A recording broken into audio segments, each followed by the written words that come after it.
السلام علیکم ورحمۃ اللہ وبرکاتہ۔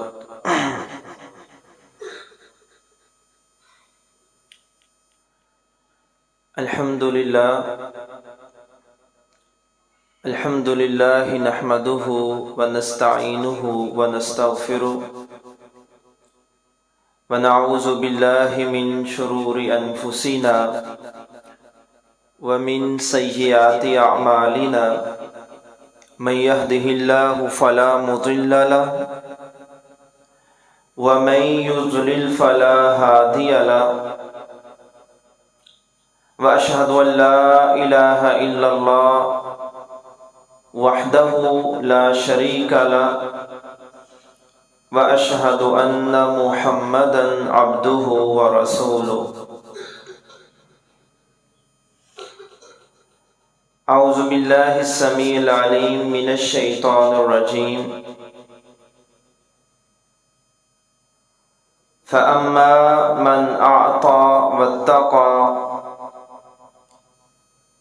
وصدق بالحسنى فسنيسره لليسرى۔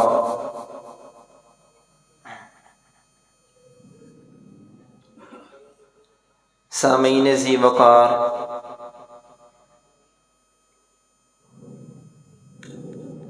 اللہ رب العزت نے ہر انسان کو کسی خاص مقصد اور حکمت کے تحت پیدا فرمایا ہے۔ کوئی انسان اللہ رب العزت کی تخلیق میں ایسا نہیں ہے کہ اللہ تعالیٰ نے اسے بے مقصد پیدا کر دیا ہو۔ افحسبتم انما خلقناکم عبثا، اللہ رب العزت اپنی کتاب میں یہ ارشاد فرماتے ہیں، کیا تم نے یہ سمجھ لیا کہ میں نے تم کو بیکار پیدا کر دیا؟ وَأَنَّكُمْ إِلَيْنَا لَا تُرْجَعُونَ، اور پھر یہ کہ تمہیں میری طرف واپس لوٹایا بھی نہیں جائے گا۔ مطلب نہ انسان کی یہاں پر زندگی بیکار ہے اور نہ انسان یہ سمجھ سکتا ہے کہ اس کے بعد میرا کوئی حساب بھی نہیں۔ اللہ تعالیٰ نے انسان کو جو صلاحیت، جو بھی قابلیت عطا فرمائی ہے وہ کسی بھی میدان میں ہو سکتی ہے، لیکن اللہ رب العزت کا مقصد یہ ہے کہ بندہ اس صلاحیت کو اللہ کی راہ میں صرف کرے، اللہ کی بندگی میں اس کو خرچ کرے اور اس سے اس انداز میں فائدہ اٹھائے کہ وہ اللہ رب العزت کے ہاں اس کی بخشش کا، اس کی نجات کا ذریعہ بن جائے۔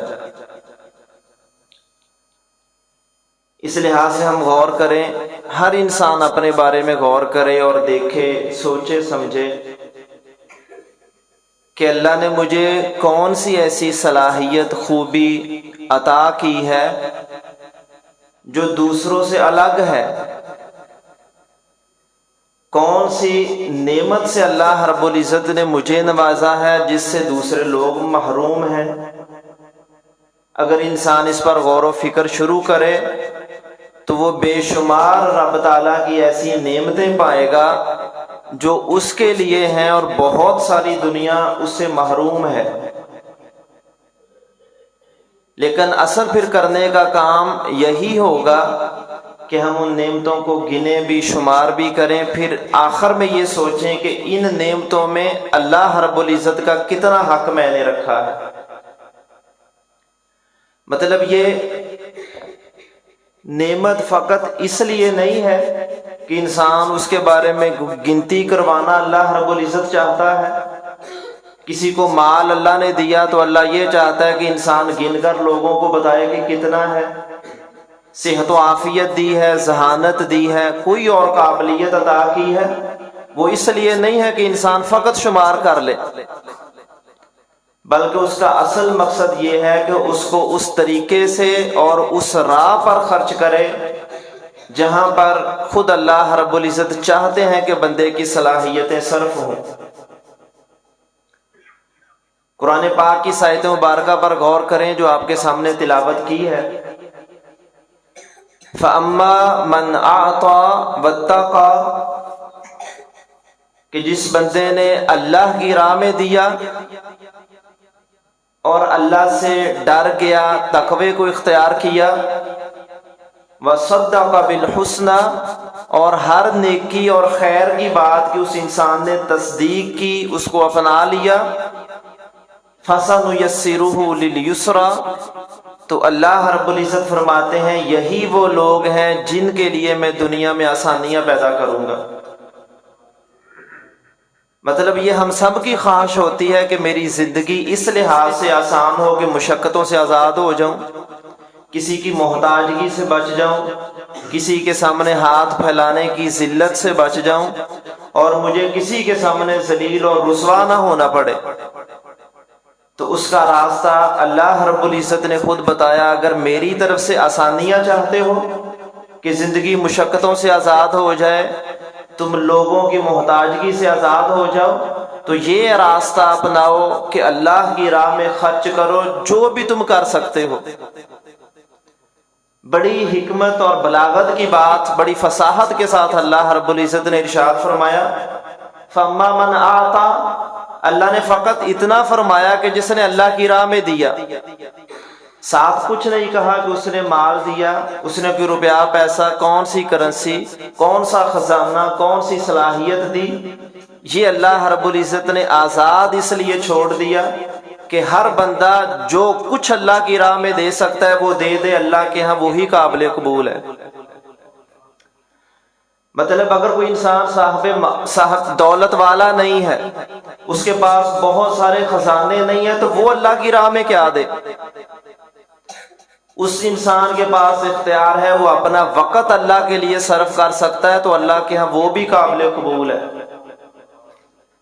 اگر انسان کے پاس مال نہیں ہے، اس کو اللہ نے کوئی علم عطا کیا ہے، اس علم کے ذریعے انسانوں کی رہنمائی کر دے، یہ بھی اللہ کی راہ میں دینے کی طرح ہے۔ کوئی بھی صلاحیت، کوئی بھی انسان کی خوبی جو اللہ کی راہ میں صرف کر دے، لوگ اس سے فائدہ اٹھا لیں، تو اللہ رب العزت اس کو بھی ایسے ہی سمجھیں گے کہ بندہ میری راہ میں کچھ نہ کچھ خرچ کر رہا ہے۔ اب انسان دیکھے، ایسے ایسے لوگ ہیں کہ جن کے پاس مال نہیں ہوگا، ایسے بھی ہوں گے علم نہیں ہوگا، ایسے بھی ہوں گے کوئی اور بڑی صلاحیت نہیں ہوگی، اگر وہ کسی انسان کو کوئی خیر کی ایک بات ہی بتا دے، وہ بھی اللہ کی راہ میں قابل قبول ہے۔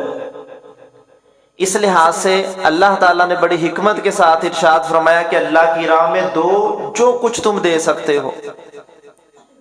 اب چونکہ مال ہمارے ہاں ہر بندے کی ایک ضرورت ہے کہ جو زندگی کے معاملات ہیں، زندگی کی ضروریات ہیں، وہ انسان ایک کرنسی جو بھی موجود ہے اسی کے ذریعے خرید و فروخت کرتا ہے۔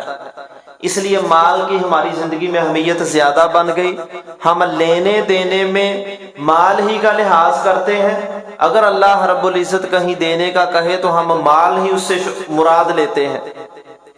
اگر اس صلاحیت کو بھی لیں تو اللہ رب العزت یہ چاہتے ہیں کہ تم اپنی پسندیدہ چیزوں کو اللہ کی راہ میں خرچ کرو۔ اللہ تعالیٰ اپنی کتاب میں یہ ارشاد فرماتے ہیں، لن تنالوا البر حتى تنفقوا مما تحبون، تم اس وقت تک نیک نہیں ہو سکتے، نیکی کو حاصل نہیں کر سکتے جب تک اپنی پسندیدہ چیزوں کو اللہ کی راہ میں خرچ نہیں کرتے۔ یہاں انسان کی نیت، یہاں انسان کی عقل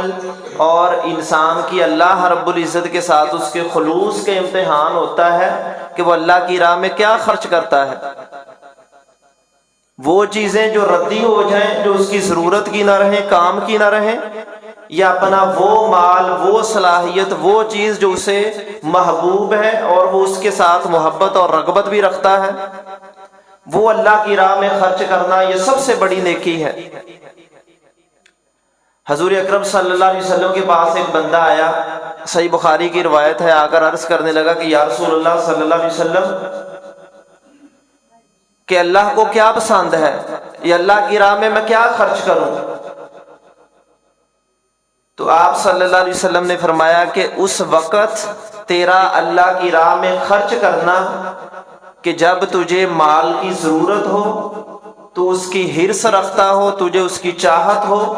اس کی چاہت، حرص، طمع اور ضرورت کے باوجود جب تو اللہ کی راہ میں خرچ کرتا ہے تو یہ تیری نیکی اللہ رب العزت کو بڑی محبوب ہے کہ اس نے اپنی خواہش کو چھوڑا اور اللہ رب العزت کی تمنا کو، اللہ کی چاہت کو، اللہ کے بندوں کی ضرورت کو سب سے پہلے مد نظر رکھا، تو اللہ رب العزت اس انسان پر خوش ہوتے ہیں کہ اس نے اپنی ضرورت چھوڑ کر میری تعلیم کا لحاظ کیا، میرے حکم کا لحاظ کیا، تو اس کا یہ عمل میرے ہاں بڑا محبوب عمل ہے۔ اور حضور اکرم صلی اللہ علیہ وسلم فرماتے ہیں کہ بندے تو جو خرچ کر رہا ہے وہی ہے جو صحت و عافیت کی حالت میں، ضرورت کے وقت میں، اور اس وقت کہ جب تجھے چاہت ہوتی ہے کہ میرے پاس فلاں فلاں چیز ہو تب خرچ کرے تو وہ نیکی ہے، اور جب تیرے سامنے موت آ جائے اور تجھے اپنا آخری وقت نظر آنے لگے تب اللہ کی راہ میں خرچ کرے کہ اتنا فلاں کو دو، اتنا فلاں کو دو، فرمایا کہ وہ تو تیرا ہے ہی نہیں، وہ تو ورثاء کا ہے، وہ جہاں چاہیں خرچ کریں، اب تیرا خرچ کرنا اللہ رب العزت کے یہاں قابل اعتبار نہیں ہے، کیونکہ اب تو تجھے اس کی ضرورت ہی نہیں ہے، اب تو ورثاء کو محروم کر رہا ہے یا اپنی ایک وہ تمنا پوری کر رہا ہے کہ جس میں تیرا کوئی اب اختیار بھی نہیں تھا، اب جاتے جاتے کہا مجھے ضرورت نہیں رہی، اتنا فلاں کو، اتنا فلاں کو، تو اللہ رب العزت اس وقت تیری نیکی کا اعتبار نہیں کرتا۔ اس لیے صحت و عافیت کی حالت میں حرص و تمنا جب انسان کو مال کی، اپنی دیگر صلاحیتوں کی، دیگر خزانوں کی خواہش ہوتی ہے تب وہ اللہ کے بندوں کو دے، تو یہ نیکی اللہ رب العزت کے یہاں قابل اعتبار نیکی ہے۔